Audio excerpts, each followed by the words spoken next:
आज हम लोग मेंसुरेशन में कुछ इम्पॉर्टेंट क्वेश्चन को सॉल्व करेंगे और उससे रिलेटेड जो भी कॉन्सेप्ट है उसको भी जानने का प्रयास करेंगे। आइए सीखते हैं। सबसे फर्स्ट क्वेश्चन दिया गया है, एक ठोस अर्धगोले का वक्र पृष्ठीय क्षेत्रफल 22 सेंटीमीटर स्क्वायर है। ठीक है, अर्धगोले का संपूर्ण पृष्ठीय क्षेत्रफल कितना होगा? सबसे पहले अर्धगोले के बारे में हम लोग कुछ कॉन्सेप्ट को सीखने का प्रयास करते हैं। तो अर्धगोले देखिए, ये क्या है? एक अर्धगोला। अर्धगोला क्या होता है? स्फेयर का आधा पार्ट होता है। ठीक है, इसी को कहा जाता है अर्धगोला। इसी को हम लोग क्या नाम जानते हैं? अर्धगोला। ठीक है, और इसी का इंग्लिश में हम लोग क्या जानते हैं? Hemisphere. ठीक है, इसी को क्या बोला जाता है? Hemy sphere.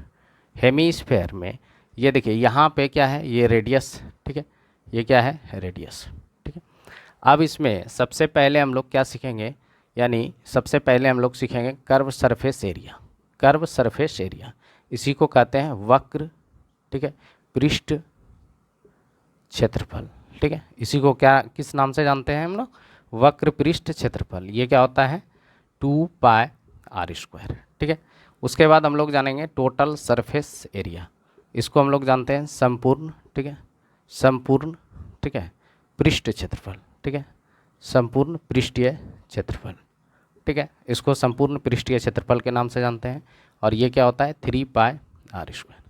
देखिए यहाँ पर कर्व सरफेस एरिया, अगर कर्व सरफेस एरिया अगर हम देखें, इस वाले एरिया को हम लोग कर्व सरफेस एरिया बोलेंगे। और एक एरिया ऊपर का हो गया, तो ऊपर का एरिया क्या होता है? पाई आर स्क्वायर। ये सर्कुलर रीजन है, तो सर्कुलर रीजन का एरिया क्या होता है? सर्कल का एरिया पाई आर स्क्वायर। और इसका एरिया कर्व का क्या निकला था? 2 पाई आर स्क्वायर। तो टोटल सरफेस एरिया कितना हो गया इसका? टोटल सरफेस एरिया अगर 2 pi R square plus pi R square, तो कितना हो गया? 3 पाई आर स्क्वायर। अब इसका वॉल्यूम देखिए, वॉल्यूम क्या होता है? वॉल्यूम होता है, वॉल्यूम की बात करें यानी आयतन की बात करें, आयतन की बात करें तो आयतन होता है इसका कितना होता है? 2/3 पाई आर क्यू। ठीक है, 2/3 पाई आर क्यू। ठीक है, यहाँ पे ये तीन चीज़ें आपको याद रखना है। किससे? हेमी स्फेयर से रिलेटेड। अब देखिए यहाँ पे आपको दिया गया है वक्र पृष्ठीय क्षेत्रफल, यानी कर्व सरफेस एरिया आपको दे दिया गया है। ये दिया गया है 2 पाई आर स्क्वायर। और आपसे पूछा गया है टोटल सरफेस एरिया क्या होगा? टोटल सरफेस एरिया आपसे पूछा गया है। ठीक है, टोटल सरफेस एरिया। देखिए, अब अगर हेमी स्फेयर के यहाँ पे देखिए, हेमी स्फेयर यानी अर्धगोला, अर्धगोला जो वक्र पृष्ठीय क्षेत्रफल होता है, वक्र पृष्ठीय क्षेत्र, अर्धगोला का जो वक्र पृष्ठीय क्षेत्रफल और, ठीक है, और संपूर्ण पृष्ठीय क्षेत्रफल के बीच का जो रेशियो होता है वो होता है 2:3 का। ठीक है, वो क्या होता है? 2:3 का। ठीक है, अभी हम लोग ने सीखा है, अभी क्या सीखें? कर्व सरफेस एरिया बराबर हम लोग क्या सीखें? कर्व सरफेस एरिया बराबर 2 पाई आर स्क्वायर। और टोटल सरफेस एरिया बराबर हम लोग क्या सीखें? 3 पाई आर स्क्वायर। तो इन दोनों के बीच का रेशियो क्या हो जाएगा? कर्व सरफेस एरिया और टोटल सरफेस एरिया के बीच में जो रेशियो होगा वो हो जाएगा 2:3 का। ठीक है, अब यहाँ पे आपको क्या दिया गया है? कर्व सरफेस एरिया दिया गया। क्या दिया गया है? कर्व सरफेस एरिया दिया गया। यानी कर्व सरफेस एरिया का मतलब 2 का वैल्यू दिया गया है। 2 का वैल्यू कितना दे दिया गया है? 22 सेंटीमीटर स्क्वायर। यानी 2 बराबर कितना है? 22 सेंटीमीटर स्क्वायर। तो 1 मतलब 1 बराबर क्या हो जाएगा? 11 सेंटीमीटर का स्क्वायर। और तो 3 बराबर यहाँ पे हमको पूछा गया है 3 का, यानी ये पूछा है संपूर्ण पृष्ठीय क्षेत्रफल कितना होगा? तो संपूर्ण पृष्ठीय क्षेत्रफल बराबर क्या हो जाएगा? 3। संपूर्ण पृष्ठीय क्षेत्रफल का वैल्यू क्या दिया है? 3। यहाँ पे क्या है? 3 बराबर क्या हो जाएगा? 33 सेंटीमीटर स्क्वायर। तो इस तरह से हम लोग संपूर्ण पृष्ठीय क्षेत्रफल आसानी से निकाल लिए बिना फार्मूला को पुट किए। ठीक है, सिर्फ क्वेश्चन को, इसीलिए कॉन्सेप्ट को समझना बहुत ज़रूरी है। अगर आप कॉन्सेप्ट को समझ जाते हैं तो इस टाइप के क्वेश्चन को आप आसानी से, ठीक है, 20 सेकेंड 10 सेकेंड के अंदर में सॉल्व कर लीजिएगा। ठीक है, आइए नेक्स्ट क्वेश्चन देख। नेक्स्ट क्वेश्चन दिया गया है, बहुत इंपॉर्टेंट क्वेश्चन है। इस क्वेश्चन को पहले हम लोग प्रोसेस से सॉल्व करेंगे, देन इसका शॉर्टकट मेथड को भी जानने का प्रयास करेंगे। आइए सीखते हैं। सबसे पहले क्या दिया गया है? देखिए, क्या दिया गया है कि 10 मीटर किनारे वाला 2 घनों को जोड़ करके घनाभ बनाया जाता है। घनाभ मतलब यानी 2 क्यूब है, ठीक है, उसको आप क्या बना रहे हैं, क्यूबाइड बना रहे हैं। क्या बना रहे हैं, क्यूबाइड, ठीक है, क्यूबाइड बना रहे हैं, ठीक है। एक क्यूबाइड बना रहे हैं, 2 क्यूब है उसको ऐड करके क्या बना रहे हैं, क्यूबाइड यानी घनाभ बना रहे हैं, बनाया जाता है। इस प्रकार निर्मित यानी घनाभ यानी क्यूबाइड का पृष्ठ क्षेत्रफल, यानी यहाँ पे टोटल सरफेस एरिया आपसे पूछा जा रहा है। क्या पूछा जा रहा है, टोटल सरफेस एरिया, कि टोटल सरफेस एरिया क्या होगा, ठीक है, सरफेस एरिया बताना है, ठीक है, ये पूछा जा रहा है, ठीक है। सबसे पहले हम लोग क्यूब और क्यूबाइड के बारे में कॉन्सेप्ट को जानने का प्रयास करेंगे, ठीक है। आइए देखते हैं, अगर क्यूब को देखा जाए, क्या देखा जाए, क्यूब को देखते हैं तो इसका जो ऑल फेस होता है, ठीक है, ऑल जो सरफेस होता है यानी वो कैसा होता है, स्क्वायर फेस होता है। कैसा फेस होता है, स्क्वायर फेस होता है, सारा फेस, ठीक है, ऑल स्क्वायर फेस, यानी ये सारे का क्या होता है, स्क्वायर फेस होता है, यानी वर्गाकार फेस होता है।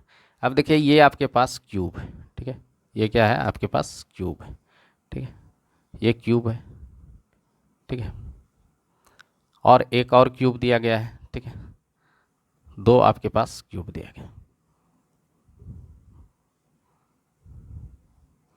और किनारा जो है इसका 10 सेंटीमीटर का, इसका भी किनारा 10 सेंटीमीटर का है, और इसका भी किनारा 10 सेंटीमीटर का, यानी एज, किनारा को इंग्लिश में क्या कहते हैं, एज, ठीक है, ये किनारा दिया गया है, ठीक है, यानी एज दिया गया है 10 सेंटीमीटर, ठीक है।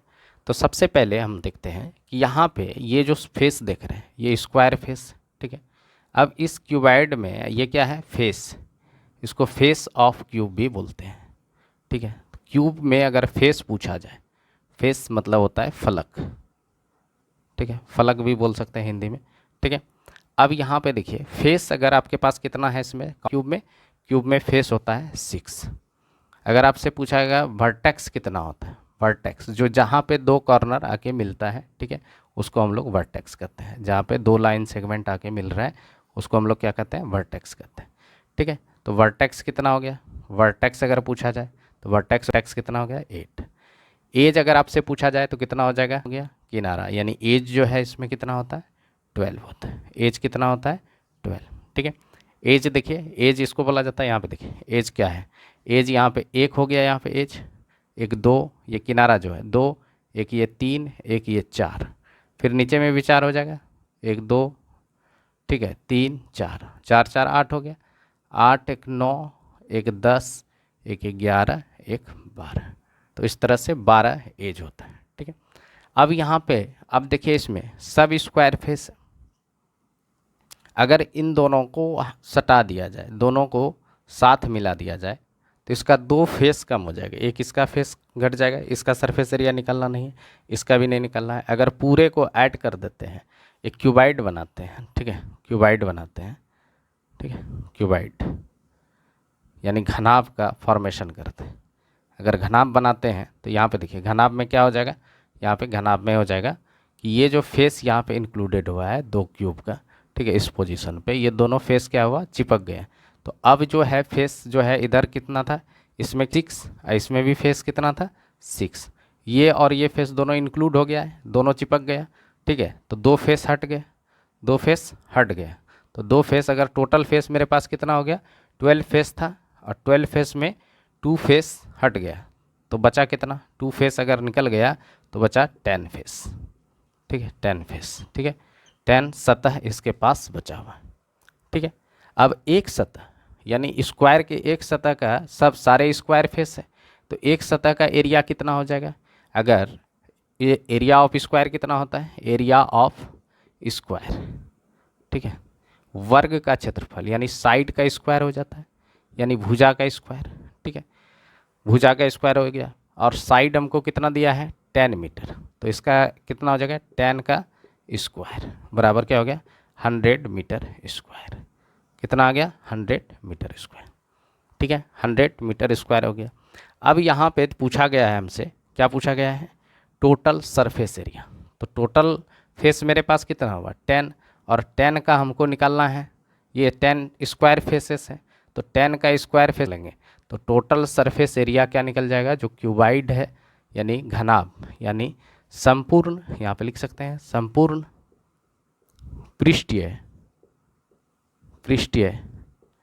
क्षेत्रफल किसका, घनाभ का, संपूर्ण पृष्ठीय क्षेत्रफल घनाभ का, यहाँ पे लिख लीजिए घनाभ का संपूर्ण पृष्ठीय क्षेत्रफल क्या हो जाएगा, tan फेस का, इस tan फेस है तो एक फेस का इसको कितना आ गया एरिया 100 मीटर स्क्वायर, तो tan का कितना हो जाएगा, tan इंटू 100 बराबर tan इंटू 100 मीटर स्क्वायर हो गया तो 1000 मीटर स्क्वायर हो गया। तो ये हो गया आपका घनाभ का संपूर्ण पृष्ठीय क्षेत्रफल। यानी इन दोनों क्यूब के द्वारा जो घनाभ का निर्माण हुआ, यानी जो फॉर्मेशन हुआ, उसका संपूर्ण पृष्ठीय क्षेत्रफल यानी टोटल सरफेस एरिया कितना हो गया 1000। ठीक है, आइए इसमें और घनाभ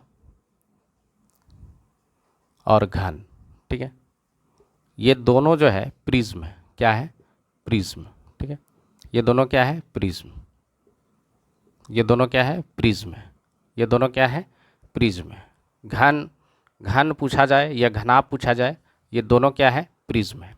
अब यहाँ पे देखिए, अगर ये घनाभ है और ये घन है, ठीक है, और प्रिज्म का, अगर प्रिज्म का पूछा जाए, प्रिज्म का पूछा जाए आयतन क्या होता है, प्रिज्म का आयतन, ठीक है, आयतन।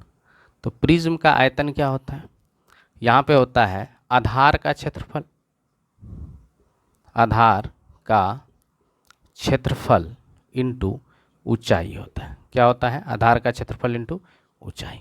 ठीक है, और अगर प्रिज्म का पूछा जाए, प्रिज्म का संपूर्ण पहले पूछा जाए वक्र पृष्ठीय क्षेत्रफल, क्या पूछा जाए वक्र पृष्ठीय क्षेत्रफल, तो क्या हो जाएगा, यहाँ पे होता है आधार का परिमाप, आधार का परिमाप इंटू ऊंचाई। ठीक है, ऊंचाई। इससे आप जो है घनाभ का, घन का और प्रिज्म का और सिलेंडर का फार्मूला, यही तीनों का सेम होगा। ठीक है, अभी देखिए प्रिज्म का अगर पूछा जाए, प्रिज्म का संपूर्ण पृष्ठीय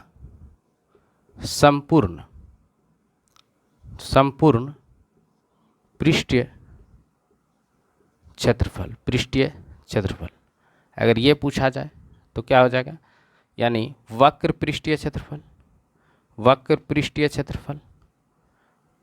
प्लस क्या हो जाएगा 2 इंटू बेस यानी आधार का क्षेत्रफल, ठीक है। देखिए प्रिज्म में क्या होता है, प्रिज्म में जो बेस का जैसा शेप होता है उसी शेप में क्या होता है टॉप होता है, यानी जैसा बॉटम वैसा टॉप। यहाँ पे देखिए अगर मान लेते हैं ये एक घनाभ है, घनाभ में देखिए कि इसका जो बेस होता है वो रेक्टेंगुलर होता है। ठीक है, हर फेस इसका रेक्टेंगुलर होता है। ठीक है, हर फेस क्या होता है रेक्टेंगुलर होता है। तो ये बन गया मेरे पास घनाभ। ठीक है, अब देखिए इसका बेस कैसा है रेक्टेंगुलर है, इसका टॉप भी कैसा है रेक्टेंगुलर है। तो बेस अगर और टॉप दोनों अगर सेम है तो यहाँ पे इसका अगर हम निकाला जाए, यहाँ पे L हो गया, ये हो गया B, ठीक है, और ये हो गया H, ठीक है, H हो गया, यहाँ पे H हो गया, ठीक है, यहाँ पे H हो गया, ठीक है, ये है मेरे पास H, ठीक है, ये B है और ये L है। तो अगर इसका वॉल्यूम निकाला जाए तो क्या होता है, वॉल्यूम प्रिज्म का आयतन, ठीक है, या घनाभ का आयतन, घनाभ भी एक प्रकार का प्रिज्म है। तो आधार का क्षेत्रफल, आधार क्या हो गया L इंटू बी, यानी यहाँ पे क्या हो जाएगा L इंटू बी और ऊंचाई इंटू H। ठीक है, तो ये हो गया LBH। ठीक है, प्रिज्म का आयतन क्या हो जाएगा L into b into H। ठीक है, अब देखिए प्रिज्म का वक्र पृष्ठीय क्षेत्रफल क्या हो जाएगा। ठीक है, वक्र पृष्ठीय क्षेत्रफल क्या हो जाएगा, आधार का परिमाप। तो इसका परिमाप क्या होता है, आधार कैसा है मेरा, आधार कैसा है रेक्टेंगुलर है। ठीक है, तो आधार का परिमाप क्या हो जाएगा, आधार का परिमाप हो जाएगा 2 इंटू एल प्लस बी। ठीक है, और क्या गया है बोला गया है ऊंचाई, तो कर्व सरफेस एरिया इसका क्या हो जाएगा 2 into l plus b into h. भी इसी तरह लगाएंगे, same to same formula use होगा। ठीक है, घन में चूंकि घन में क्या होता है सारा फेस स्क्वायर होता है। ठीक है, सेम होता है, लेंथ ब्रेथ और हाइट तीनों बराबर होता है। यानी यहाँ पे L बोला जाए तो length equal to breadth equal to height, यानी तीनों इसमें इक्वल होता है और इसको ए मान लेते हैं। तो इसको अगर ए मान लेते हैं तो इसका अगर हमको पूछा जाए कि वॉल्यूम क्या हो जाएगा, तो इसको क्या लिख सकते हैं, ए इंटू ए। क्यों बोले, देखिए बेस एरिया यानी स्क्वायर हो गया, बेस कैसा है, स्क्वायर है, तो स्क्वायर का एरिया क्या होता है, साइड का स्क्वायर, ठीक है, साइड का स्क्वायर। और हम साइड यहाँ पे क्या मान लिए हैं, ए मान लिए हैं, तो ए का स्क्वायर। हाइट भी क्या है, ए है, तो वॉल्यूम बराबर क्या हो गया, ए। हम लोग क्या निकाल सकते हैं, वॉल्यूम निकाल सकते हैं क्यूब का, यानी घन का। घन को इंग्लिश में क्या बोलते हैं, क्यूब बोला जाता है, ठीक है। अब ये वॉल्यूम निकल गया, इसका कर्व सरफेस एरिया पूछा जाए तो कर्व सरफेस एरिया क्या होता है, यानी परिमाप, यानी पेरीमीटर ऑफ बेस।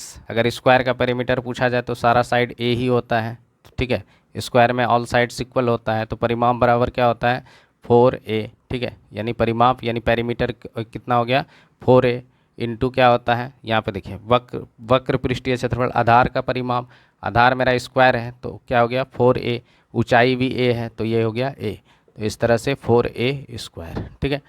अगर संपूर्ण पृष्ठीय क्षेत्रफल पूछा जाए तो कर्व सरफेस एरिया और टॉप का एरिया और बॉटम का एरिया, टॉप का एरिया क्या हो जाएगा, टॉप स्क्वायर शेप है तो ए स्क्वायर, बॉटम क्या हो जाएगा, ए स्क्वायर, ठीक है।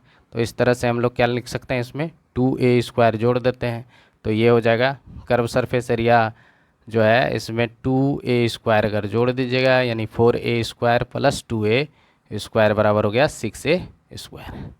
इस तरह से हम लोग किसके बारे में सीखें, घनाभ के, घन के बारे में सीख लिए, ठीक है। घनाभ हो गया, या इसी को हम लोग क्यूबाइड के नाम से भी जानते हैं, ठीक है। इसी का इसका जो है आप वॉल्यूम पहले देख लीजिए, वॉल्यूम क्या हो गया, l into b into h, ठीक है। यहाँ पे एल लेंथ है, ठीक है, बी ब्रेथ है, एच हाइट है। फिर कर्व सरफेस एरिया बराबर हम लोग क्या पढ़ें, 2 इंटू एल प्लस, ठीक है, l plus b into h, ठीक है, ये पढ़ें। फिर टोटल सरफेस एरिया बराबर क्या निकल जाएगा, इसका टोटल सरफेस एरिया बराबर निकल जाएगा l b plus b h plus h l, ठीक है। इस तरह से हम लोग टोटल सरफेस एरिया भी। अब देखिए इसका डायगोनल बराबर क्या होता है, डायगोनल अगर देखा जाए, डायगोनल बराबर क्या होता है, under root l square plus b square plus h square, ठीक है। डायगोनल जो होता है यानी विकर्ण, ठीक है, विकर्ण। अगर पूछा जाए घनाभ का विकर्ण क्या होता है तो आप लिख सकते हैं टोटल सरफेस एरिया का मतलब हुआ संपूर्ण पृष्ठीय क्षेत्रफल, कर्व सरफेस एरिया का मतलब हुआ क्या, वक्र पृष्ठीय क्षेत्रफल, ठीक है। अब देखिए यहाँ पे अब हम लोग घन के बारे में देख लेते हैं। घन के बारे में क्या जाने, घन के बारे में जाने जिसको क्यूब बोला जाता है। क्यूब, देखिए क्यूब में हम लोग क्या है, क्यूब में जो वॉल्यूम होता है वो ए क्यूब, यहाँ पे ए क्या है, एज ऑफ क्यूब, यानी बोल सकते हैं घन का किनारा दिया हुआ है, किनारा, या इसको क्या बोल सकते हैं, भुजा भी बोल सकते हैं, ठीक है, भुजा भी बोल सकते हैं। तो यहाँ पे बराबर हम ए मान लिए हैं तो ए का क्यूब हो गया, ठीक है। फिर इसका जो है कर्व सरफेस एरिया बराबर क्या हो जाएगा, 4a स्क्वायर, ठीक है, 4a square. Total surface area बराबर क्या हो जाएगा, यहाँ पे हो जाएगा 6a स्क्वायर, ठीक है। अब फिर इसका डायगोनल बराबर क्या हो जाएगा, डायगोनल, ठीक है, डायगोनल इक्वल टू क्या हो जाएगा यहाँ पे √3a, ठीक है, √3a। डायगोनल मतलब विकर्ण, ठीक है, डायगोनल किसको कहते हैं, विकर्ण, ठीक है, ये विकर्ण। यहाँ पे नेक्स्ट है आपका सिलेंडर। सिलेंडर भी एक तरह का प्रिज्म है, ठीक है, सिलेंडर भी क्या है, एक तरह का प्रिज्म। देखिए सिलेंडर मतलब बेलन, ठीक है, सिलेंडर, इसको इंग्लिश में सिलेंडर बोला जाता है, ठीक है, और हिंदी में इसको बेलन बोला जाता है, ठीक है। अब देखिए इसका, अब यहाँ पे देखिए बेस, इसका बेस कैसा है, सर्कुलर, और इसका मान लेते हैं रेडियस दिया गया है, इसका रेडियस r मान लेते हैं, और ऊंचाई जो है हम लोग h मान लेते हैं, ठीक है। ऊंचाई क्या मान लिए, h मान लिए, और हम लोग क्या मान लिए, त्रिज्या यानी रेडियस यहाँ पे मान लिए हम लोग, यानी त्रिज्या मान लिए, ठीक है, त्रिज्या मान लिए हम लोग r। ऊंचाई यानी हाइट मान लिए हम लोग, हाइट h मान लिए यानी ऊंचाई, ठीक है। तो अभी हम लोग क्या पढ़ें कि प्रिज्म में जो वॉल्यूम होता है यानी आयतन जो होता है वो आयतन बराबर क्या होता है, बेस एरिया, ठीक है, बेस एरिया इंटू क्या होता है, इंटू हाइट, ठीक है, बेस एरिया इंटू हाइट होता है, ठीक है। तो बेस, इसका बेस कैसा है, सर्कुलर है, सर्कुलर बेस है। तो सर्कल का एरिया क्या होता है, सर्कल का एरिया आपको पता है, एरिया ऑफ सर्कल क्या होता है, area of circle, area of circle होता है पाई आर स्क्वायर, ठीक है, पाई आर स्क्वायर। तो यहाँ पे क्या लिख सकते हैं, पाई आर स्क्वायर, हाइट क्या है h, तो h लिख दीजिए, ठीक है। अब इसका कर्व सरफेस एरिया बराबर क्या लिखेंगे, कर्व सरफेस एरिया यानी वक्र पृष्ठीय क्षेत्रफल, क्या लिखेगा, वक्र पृष्ठीय क्षेत्रफल। वक्र पृष्ठीय क्षेत्रफल बराबर क्या होता है, पेरीमीटर ऑफ बेस यानी आधार का परिमाप, ठीक है। क्या लिखिएगा, क्या लिख सकते हैं, कर्व सरफेस एरिया बराबर आप क्या लिख सकते हैं, यहाँ पे लिख सकते हैं पेरीमीटर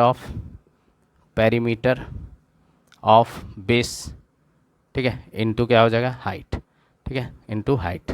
तो पेरीमीटर ऑफ बेस इसका यानी बेस पेरीमीटर क्या हो गया, अगर सर्कल का हम पेरीमीटर निकालें तो ये क्या होता है 2 पाई आर होता है, ठीक है। और हाइट क्या दिया है h, तो कर्व सरफेस एरिया बराबर क्या हो गया 2 पाई आर एच, ठीक है, 2 पाई आर एच। और टोटल सरफेस एरिया बराबर क्या हो जाएगा, तब कर्व सरफेस एरिया अब प्लस 2 इंटू बेस एरिया, ठीक है, 2 इंटू बेस एरिया, ठीक है। अब यहाँ पे आप कर्व सरफेस एरिया क्या निकला है 2 पाई आर एच, ठीक है। अब बेस एरिया क्या है पाई आर स्क्वायर, तो यहाँ पे क्या हो जाएगा 2 pi R square, 2 into pi square, ठीक है। अब देखिए यहाँ पे 2 पाई आर कॉमन ले लेते हैं, 2 पाई आर कॉमन ले लेते हैं, तो यहाँ पे 2 पाई आर कॉमन ले लिए, तो यहाँ पे बचा h प्लस आर, ठीक है। तो इस तरह से हम लोग टोटल सरफेस एरिया भी हम लोग प्रिज्म का निकाल सकते हैं, ठीक है।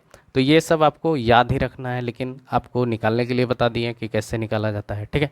अब देखिए क्वेश्चन पे आते हैं। आपको क्वेश्चन दिया गया है, ये काफ़ी आसान है क्योंकि पीछे हम लोग बेलन के बारे में पढ़ चुके हैं कि बेलन से जितने रिलेटेड कॉन्सेप्ट था वो सारे कॉन्सेप्ट को जाने।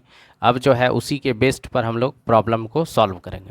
क्या कहा गया है कि दो बेलन की आधार की त्रिज्याएँ 2:3 है, ठीक है। दो बेलन हैं और उसकी आधार की त्रिज्याएँ दिया गया है, यानी दो बेलन हैं और दोनों बेलन का जो त्रिज्या का जो है रेशियो दिया गया है, ठीक है। सबसे पहले आसानी से समझेंगे, मान लेते हैं इसका रेडियस R1 है और इसका रेडियस R2 है। ये दिया गया है R1:R2 दिया गया है आपके पास 2:3 दिया गया है, ठीक है। तथा इसका जो ऊंचाइयों का अनुपात जो है वो भी दिया गया है आपको, ये h1 है मान लेते हैं और ये मान लिए h2 है, ठीक है।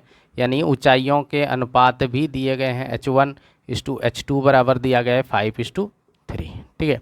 तो इस केस में पूछ रहा है कि वॉल्यूम का अनुपात क्या होगा, V1:V2 बराबर क्या होगा। बहुत आसान क्वेश्चन है, बहुत आसान क्वेश्चन है, ठीक है। आइए देखिए कैसे आसान है, ठीक है। तो यहाँ पे सबसे पहले क्या करेंगे, देखिए आपको पता है कि आयतन क्या होता है, आयतन बराबर होता है पाई आर स्क्वायर एच। सिलेंडर का अगर आयतन पूछा जाए तो क्या होता है पाई आर स्क्वायर एच, ठीक है।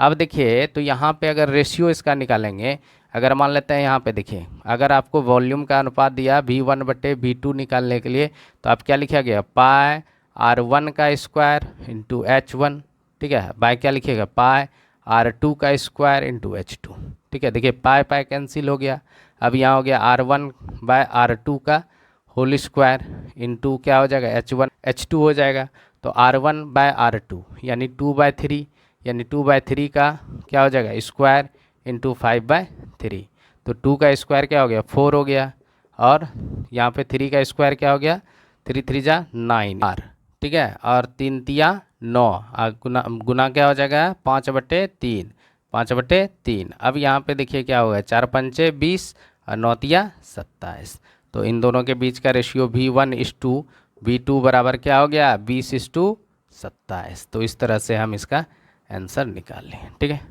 तो इसको आसानी से भी कर सकते हैं, जब भी अगर वॉल्यूम पूछा जाए तो क्या होता है, यानी इसमें अगर सिलेंडर में वॉल्यूम पूछा जाए तो R1 का स्क्वायर कर लीजिए, ठीक है, इन दोनों का स्क्वायर कर लीजिए, यानी 2 का स्क्वायर बाय 3 का स्क्वायर इंटू जो हाइट दिया हुआ है उससे सिंपल मल्टीप्लाई कर लीजिए, तो ये हो गया 4/5 और ये हो गया 9/3। यहाँ पे 20:27 यानी 20:27 आप लिख सकते हैं इसको आसानी से, ठीक है, आसानी से इसको सॉल्व कर सकते हैं इस तरह के क्वेश्चन को, ठीक है। आइए नेक्स्ट क्वेश्चन दिया गया है, नेक्स्ट क्वेश्चन भी काफ़ी इंपॉर्टेंट है, ठीक है। क्या दिया गया है कि एक अर्धगोला का संपूर्ण पृष्ठीय क्षेत्रफल अन्य गोले के क्षेत्रफल का 16/27 गुना है, तो उनके व्यासों का अनुपात क्रमशः क्या होगा, ठीक है। तो अब गोला देख लीजिए, गोला मतलब स्फेयर, ठीक है, गोला, ठीक है, गोला को अंग्रेजी में यानी इंग्लिश में क्या बोला जाता है स्फेयर बोला जाता है, क्या बोला जाता है? स्फेयर। और स्फेयर का अगर पूछा जाए, इस स्फेयर का अगर रेडियस आर हो, इस स्फेयर का रेडियस क्या हो? आर हो, तो वॉल्यूम क्या हो जाएगा इसका? वॉल्यूम बराबर हो जाएगा यहाँ पे 4/3 पाई आर क्यू। ठीक है, इसमें सिर्फ टोटल सरफेस एरिया होता है, ये होता है 4 पाई आर स्क्वायर। ठीक है, ये दो फार्मूला इससे रिलेटेड याद रखना। ठीक है, अब देखिए हमको क्वेश्चन दिया गया है कि एक हेमिस्फेयर है, यानी अर्धगोला का जो संपूर्ण पृष्ठीय क्षेत्रफल है। अभी आपको बताएं कि हेमिस्फेयर का जो संपूर्ण क्या होता है? हेमिस्फेयर का जो टोटल सरफेस एरिया यानी संपूर्ण पृष्ठीय क्षेत्रफल आप लोग को बताएं, वो क्या बताएं? क्या होता है? 3 पाई आर स्क्वायर। ठीक है, ये होता है। तो मान लेते हैं इसका रेडियस तो अलग होगा, अगर हेमिस्फेयर है तो यानी इसका रेडियस क्या है? मान लेते हैं R1 मान लिए। ठीक है, इसका अगर आप क्या कर लेते हैं? R ही ले लेते हैं, इसका R1 हो गया। और फिर क्या बोल रहा है कि जो गोला का क्षेत्रफल है, क्षेत्रफल का 16/27 गुना है। ठीक है, यानी जो total surface area of hemisphere क्या है? ऑफ हेमिस्फेयर वो जो है 16/27 ऑफ टोटल, यानी टोटल सरफेस एरिया ऑफ क्या इसका है? स्फेयर, इसका है। ठीक है, तो अभी इसका हम लोग क्या पढ़ें? इसका हम रेडियस अगर R1 मान लें तो ये हो गया 3 पाई R1 का होल स्क्वायर। इसका R ही रहने देते हैं, तो क्या हो जाएगा? 16/27 इंटू क्या हो जाएगा? टोटल सरफेस एरिया इसका क्या होता है? 4 पाई आर स्क्वायर। ठीक है, अब देखिए पाई तो कैंसिल हो गया। ठीक है, अब यहाँ पे देखिए ये 4 से कहीं कैंसिल हो नहीं रहा है, का स्क्वायर हो जाएगा। ये R को इधर ले आते हैं। ठीक है, तो ये हो जाएगा R1 का स्क्वायर बाय R का स्क्वायर बराबर यहाँ पे हो गया 16 चौकी 64 और 27 तिया 81। ठीक है, तो क्या हो गया? R1 यहाँ पे आ गया R1 बाय R का होल स्क्वायर बराबर क्या हो गया? 64/27। तो इसको आप लोग लिख सकते हैं, इधर आएगा तो ये स्क्वायर रूट बन जाएगा, तो इसलिए R1 बाय R बराबर क्या हो जाएगा? √64/27। ठीक है, अगर 64 का स्क्वायर रूट निकालिएगा तो 8 हो जाएगा। और सॉरी यहाँ पे 27 तिया 81 न, तो यहाँ पे 81 हो गया, तो ये क्या हो गया? 81 यहाँ पे। तो 81 का स्क्वायर रूट क्या होता है? 9। ठीक है, 81 का स्क्वायर रूट कितना होता है? 9। ठीक है, तो R1 और R के बीच का रेशियो हो गया 8:9। तो जो रेडियस के बीच रेशियो होता है वही डायमीटर के बीच में भी रेशियो होता है। ठीक है, अगर R1 को 2R1 कर दें और 2R कर दें तो कोई भी फर्क नहीं पड़ने वाला है। ठीक है, 8/9 यहाँ पे ऊपर नीचे 2 से मल्टीप्लाई कर दिए, इसको हटा देते हैं तो R1 हो जाएगा। और 2R1 बराबर क्या हो गया? डायमीटर मतलब व्यास, यानी व्यास बराबर क्या होता है? यानी आप लिख सकते हैं कि डायमीटर बराबर होता है 2 इंटू रेडियस, यानी 2 इंटू त्रिज्या। व्यास बराबर क्या होता है? 2 इंटू त्रिज्या। ठीक है, जो कि काफ़ी इंपॉर्टेंट है, ये भी SSC CGL 2022 में पूछा गया था। तो आइए इसको सॉल्व करने का प्रयास करते हैं, बहुत आसान है। ठीक है, क्या दिया गया है? दिया गया है कि एक प्रिज्म का आधार एक समबाहु त्रिभुज है। क्या है? आधार समबाहु त्रिभुज है। ठीक है, यानी इक्विलेटरल ट्रायंगल है, जिसकी भुजा जो है 10 सेंटीमीटर है। ठीक है, यदि प्रिज्म की ऊंचाई 10√3 सेंटीमीटर है तो प्रिज्म का संपूर्ण पृष्ठीय क्षेत्रफल क्या होगा? यानी total surface area of prism पूछ दिया है आपसे। ठीक है, प्रिज्म पूछा है, तो अब प्रिज्म कैसा है? समबाहु त्रिभुज, यानी इक्विलेटरल प्रिज्म है। ठीक है, यानी इसका बेस और टॉप क्या होगा? दोनों इक्विलेटरल ट्रायंगल हो। ठीक है, क्या होगा? बेस और टॉप इक्विलेटरल ट्रायंगल होगा। ठीक है, तो अभी हम लोग क्या पढ़े हैं कि टोटल सरफेस एरिया बराबर क्या होता है? Total surface area of prism क्या पढ़े हैं? अभी तुरंत पढ़े हैं इसके बारे में। क्या पढ़े हैं कि यहाँ पे total surface area of prism होता है curve surface area plus 2 into base area. ठीक है, बेस एरिया। ठीक है, और कर्व सरफेस एरिया बराबर क्या होता है? कर्व सरफेस एरिया बराबर होता है पेरीमीटर ऑफ बेस इनटू क्या होता है? हाइट। ठीक है, तो अब देखिए इसका पेरीमीटर क्या हो गया? यानी ये इक्विलेटरल ट्रायंगल है तो सारा साइड क्या होगा? सेम होगा। सारा साइड क्या होता है? इक्वल होता है। समबाहु त्रिभुज में सम और बाहु, सम का मतलब बराबर और बाहु मतलब भुजा, जिसका सारा भुजा बराबर हो, जिस त्रिभुज का सारा भुजा क्या है, जिस त्रिभुज का सारा भुजा बराबर हो तो उसको क्या बोलते हैं, समबाहु त्रिभुज बोलते हैं, यानी इक्विलेटरल ट्रायंगल बोला जाता है। समबाहु त्रिभुज को इंग्लिश में इक्विलेटरल ट्रायंगल कहा जाता है। और इसमें क्या होता है, ऑल साइड्स क्या होता है, इक्वल होता है। ठीक है, तो आपको अब एरिया ऑफ इक्विलेटरल ट्रायंगल पता होना चाहिए। एरिया ऑफ इक्विलेटरल ट्रायंगल क्या होता है, √3/4 इंटू साइड का स्क्वायर। ठीक है, ये होता है √3/4 इंटू साइड का स्क्वायर। तो सबसे पहले यहाँ पे क्या निकालेंगे हम लोग, कर्व सरफेस एरिया निकालेंगे। कर्व सरफेस एरिया क्या है, पेरीमीटर ऑफ बेस। ठीक है, तो बेस कैसा है मेरा, इक्विलेटरल बेस है, तो इसका पेरीमीटर क्या हो जाएगा, 3 इंटू साइड, यानी कितना हो गया 3 इंटू 10 30।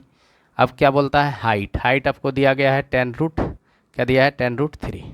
हाइट कितना दिया गया है 10√3, तो 10√3 से इसको मल्टीप्लाई कर दीजिए, 10√3 तो कितना हो गया, ये आ गया आपका पास कर्व सरफेस एरिया बराबर आ गया 300√3। ठीक है, ये तो आ गया कर्व सरफेस एरिया। अब यहाँ पे टोटल सरफेस एरिया बराबर क्या होता है, curve surface area plus 2 into base area. तो बेस कैसा है, बेस मेरा है इक्विलेटरल, तो इक्विलेटरल का एरिया क्या होता है √3/4, यानी √3/4 इंटू क्या होता है साइड का स्क्वायर। साइड क्या है 10 का स्क्वायर क्या हो गया 100। ठीक है, अब इसको कटा दीजिए, कैंसिल कीजिएगा 25, तो ये हो गया 25√3 सेंटीमीटर स्क्वायर। ठीक है, और यहाँ पे भी ये सेंटीमीटर स्क्वायर आ जाएगा। ठीक है, यहाँ पे अब देखिए, चूँकि ये इसका नीचे वाला का आ गया 25√3 सेंटीमीटर स्क्वायर, और ऊपर का भी क्या आ जाएगा 25√3 सेंटीमीटर स्क्वायर। तो यहाँ पे क्या होता है, टोटल सरफेस एरिया बराबर क्या होता है, कर्व सरफेस एरिया कितना आया है 300√3, और प्लस यहाँ पे क्या हो गया 50√3, तो इसका आंसर क्या हो गया 350√3। ठीक है, ये सेंटीमीटर स्क्वायर, बहुत आसान है। ठीक है, इसको आप आसानी से सॉल्व कर सकते हैं। ठीक है, सिर्फ फार्मूला मेंसुरेशन में सबसे इम्पॉर्टेंट होता है फार्मूला अगर आपको याद है तो आप आसानी से क्वेश्चन को सॉल्व कर सकते हैं। ट्रिक में ज़्यादा रहिएगा तो कॉन्सेप्ट का अगर ये नहीं है, अगर आपके पास बेसिक यानी प्रोसेस को समझना होगा। ठीक है, क्योंकि क्वेश्चन को आप जब तक नहीं समझेंगे तब तक आपसे एग्ज़ाम में भी क्वेश्चन सॉल्व नहीं होगा। तो अगर आप लोग को सेशन अच्छा लगता है तो लाइक एवं सब्सक्राइब ज़रूर कीजिए और अपने दोस्तों के बीच में शेयर भी कीजिए। आज के लिए इतना ही, धन्यवाद।